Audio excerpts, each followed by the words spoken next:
Claire Harper had always believed her father died a hero, until the day she uncovered the classified file that labeled his death a liability. Now, haunted by betrayal, hunted by truth, and armed with secrets powerful enough to bring down empires, she must face the men who murdered her future and stole her past, one of whom is her blood. In a world where loyalty is currency and silence is survival, Claire is done staying quiet. Justice isn't enough. She wants a reckoning. I knew something. Was off the second the waiter glanced at me with that soft, sympathetic look, the one people give to someone they think has been stood up. "Is the rest of your party running late, ma'am?" I smiled reflexively. Polite. Dismissive. They're on their way. They weren't. I reserved the table a week ago. 6 seats. One for each person I thought would want to celebrate with me. My mom, my brother Tyler, my cousin Natalie, my uncle Jack, Cam, my best friend from college, and I. But I was the only one who showed up. I wasn't mad. Not yet. I wasn't even sad. Just embarrassed. It stung like windburn, that quiet humiliation.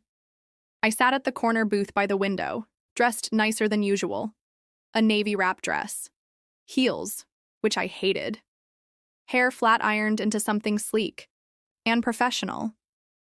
I had thought maybe tonight I'd finally feel seen, recognized, promotion to senior marketing strategist, a 6-figure salary, a title that meant something. The waiter returned. "Would you like to start with something to drink?" "Wine list, please."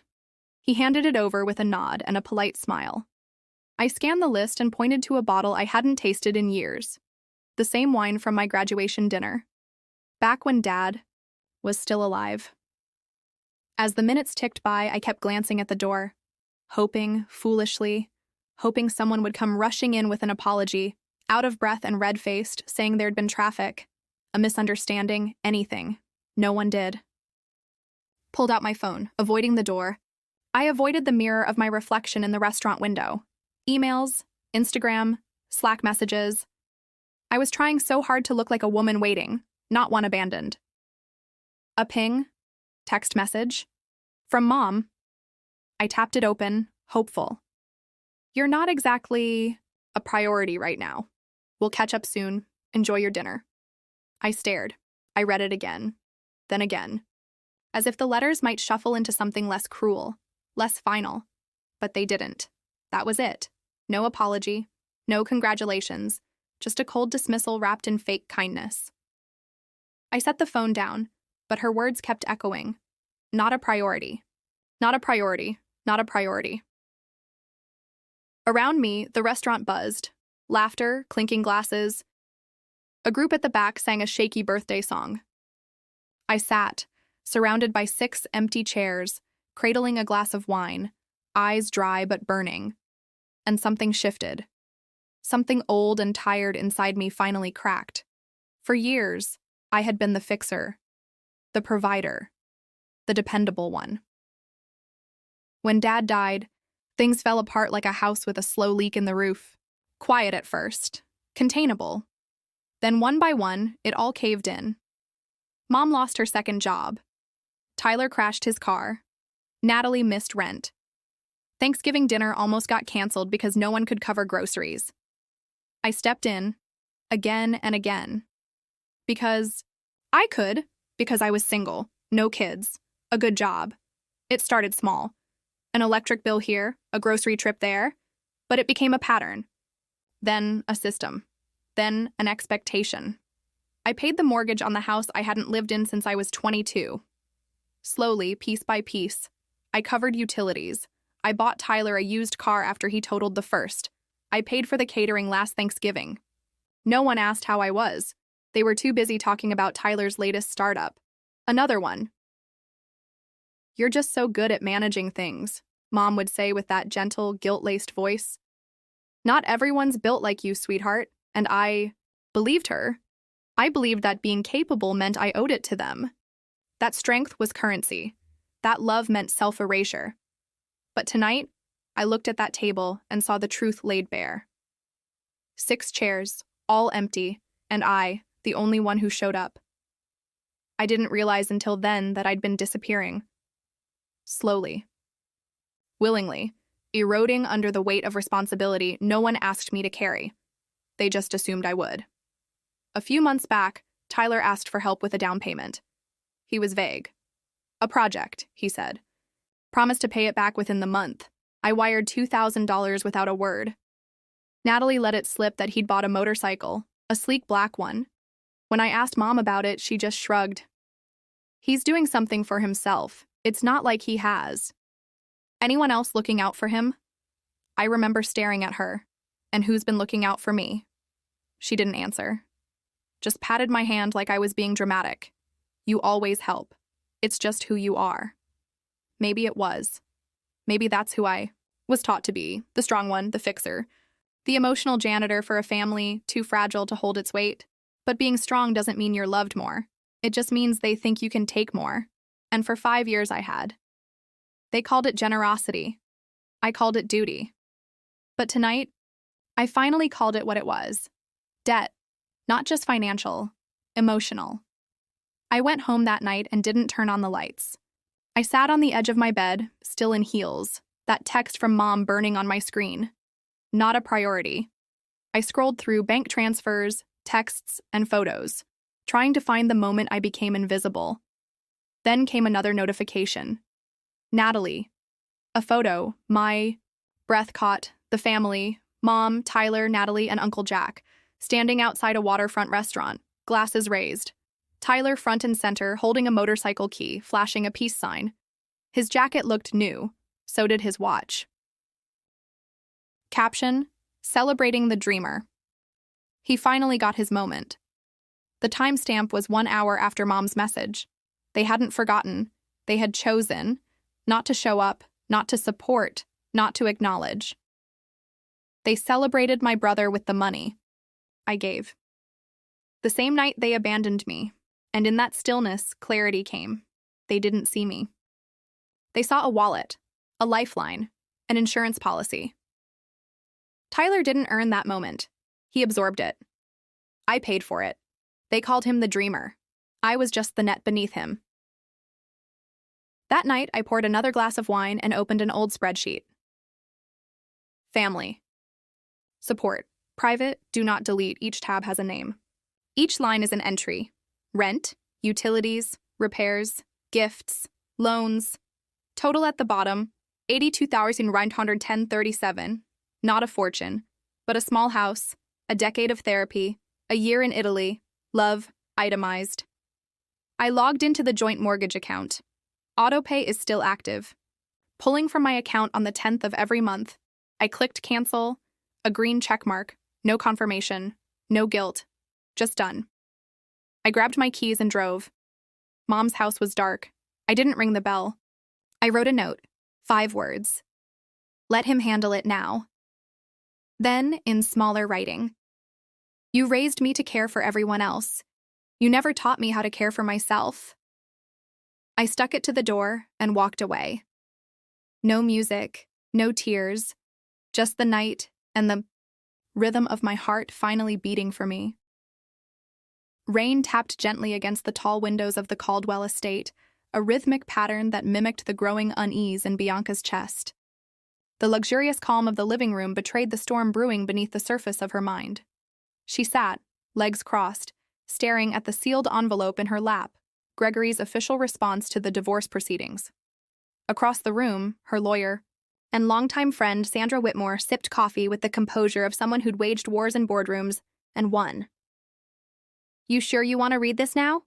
Bianca inhaled sharply, fingers tightening around the envelope. If I don't read it now, I never will. She tore it open. The contents were not unexpected, but still jarring. Gregory was contesting not only the alimony, but also the division of assets. Despite the irrefutable proof of his infidelity, he was leveraging a clause buried in a trust Bianca had signed years ago, a document she'd barely read during the early years of their marriage. He claims the estate, the lake house, and your stakes in Caldwell Ventures were part of a marital consolidation agreement, Sandra explained, reading over Bianca's shoulder, which, if uncontested, could give him legal footing. Bianca tossed the papers on the table. He groomed me for this. The whole marriage was his chessboard. Sandra nodded solemnly. But you still have leverage. Your name is on the founder's patent portfolio for Caldwell Ventures' core algorithm.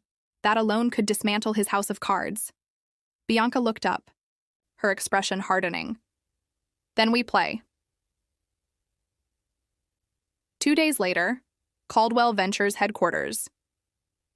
Gregory stood at the head of the conference table in the sleek glass boardroom, speaking confidently to the board members. On the screen behind him was a quarterly projection chart, but all eyes occasionally drifted to the empty seat at the end, Bianca's. As interim CEO, Gregory declared, I plan to accelerate the merger with Vantech Global.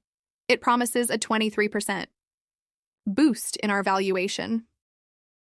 A soft clearing of the throat interrupted him. The boardroom doors opened. Bianca stepped in. Wearing a tailored black dress and a calm, poised expression, she walked slowly to the empty seat. Gregory faltered. Ms. Caldwell, said Marjorie Lynn, the senior board member, pleasantly surprised. We weren't expecting you, Bianca smiled. I figured it was time to reclaim my seat. After all, I still own 32% of the company. Gregory's smile was forced. You relinquished operational authority when you stepped down. But not ownership, nor my rights to veto mergers, especially those involving core tech patents. A hush fell over the room. Bianca turned to the screen. Gregory's projections are optimistic, but he failed to disclose one crucial detail. The algorithm at the center of Caldwell Ventures' valuation, the predictive behavioral engine, is co-patented. By me. She opened her leather folder and slid copies of the patent across the table. Without my licensing approval, the merger cannot legally proceed. Gregory's face flushed. You're sabotaging the company out of spite. Bianca met his eyes. No. I'm protecting what's mine. Later that night, Bianca's apartment. You took his breath away in there, Sandra said, toasting. With a glass of red wine, Bianca barely cracked a smile. He underestimated me for years. Let him choke on surprise. Sandra scrolled through her tablet. His lawyer filed a petition for an emergency injunction. He wants to freeze your assets until the divorce is resolved. Bianca's brow furrowed. Desperate. He's losing grip. We need a counter. Something clean, public, and final. Bianca stood, pacing. Her gaze landed on an old photo of her and Gregory from their engagement party, once framed with affection, now warped by bitter hindsight. He thinks I'm cornered. It's time to prove I'm not. 3 days later, press conference reporters filled the chamber. Flashes popped. Murmurs rippled. Bianca stood at the podium with Sandra by her side. Thank you for coming, she began. I have an announcement regarding Caldwell Ventures and its future. Behind her, a slide appeared. Bianca Caldwell to launch independent tech consortium, ArcNova. ArcNova will inherit all original patents and technologies developed under my co-authorship. We will not seek a merger or acquisition. Instead, we invite innovators to join a platform of integrity, vision, and transparency. Gasps echoed. This is not a retaliation, she added, voice steel-edged. It's a renaissance. Gregory watched the live stream from his office, jaw tight, hands clenched. His assistant whispered, Sir, your shares just dropped 17%. His world was crumbling, piece by piece. Back at ArcNova's temporary HQ. The fallout has begun, Sandra noted. Bianca looked out the window, where the rain had stopped and sunlight pierced through. Good. Let him feel the cold. The city lights flickered outside Claire's penthouse window as the final pieces of her intricate revenge puzzle clicked into place. With Morgan's empire hemorrhaging and Adam's alliances crumbling, she stood on the precipice of her final act. But this time, vengeance was not her only pursuit. Truth, justice, and closure had grown equally potent in her heart. Earlier that day, Claire met with Amelia's investigator, who had finally unearthed something startling: a series of encrypted files buried deep in the military's private database. They revealed the existence of Project Sentinel, a top-secret operation in which Claire's father had served. Morgan, it turned out, wasn't just an ambitious officer. He had been embedded in the operation, and her father's death hadn't been a random casualty of war. It was an execution. The revelation shattered her last illusion. Claire sat at her father's grave that evening, the encrypted folder in her lap. "They murdered you for loyalty," she whispered, "and I became a shadow of their betrayal." Tears traced down her cheeks, not of weakness, but of release. With one final look, she turned and walked away from the grave. She would mourn later. First, justice. Meanwhile, at Silverwall Industries, chaos erupted. After the digital documents leaked, names, payments, orders signed by Morgan and Adam authorizing illegal arms shipments, share prices crashed.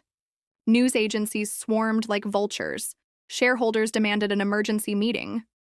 Claire arrived that morning in a navy blue blazer, flanked by reporters and legal aides.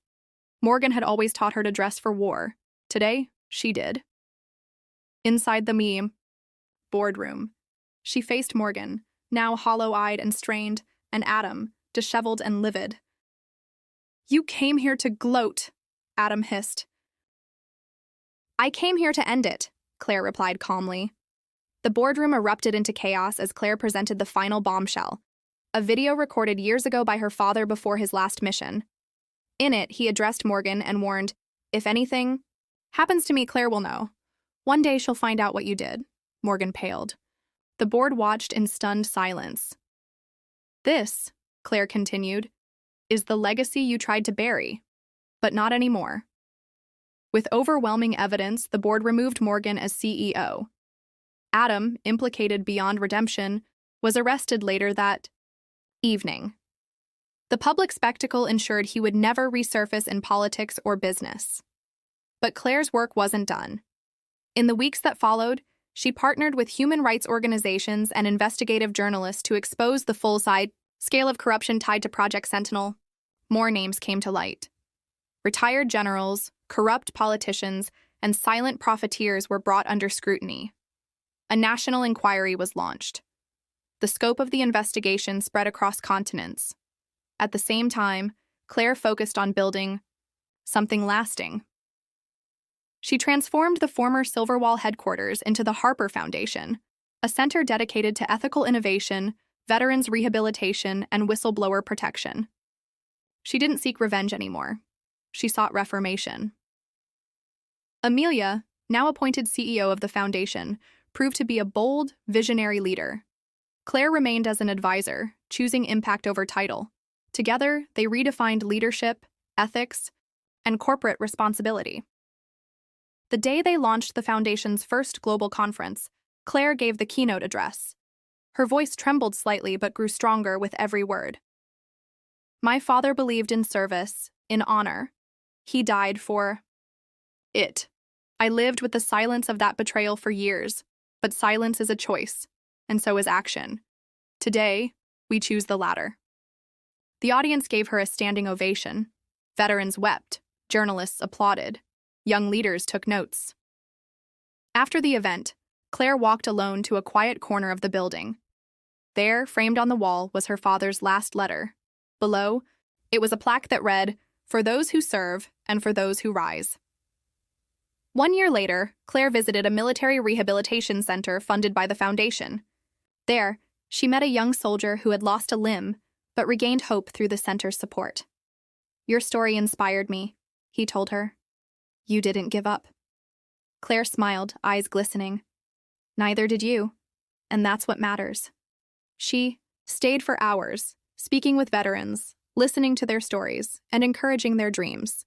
In their resilience, she saw the reflection of her journey, not the vengeance-driven path she once walked, but the redemptive arc she had chosen. Later that evening, as she walked along a lakeside near the center, she pulled out her father's military tag, restored and worn from years of being hidden, and gently let it fall into the water. It sank slowly, the ripples spreading wide. "You can rest now," she whispered. "I found the truth, and I found myself." Claire turned and walked back toward the center, the warm lights guiding her like stars.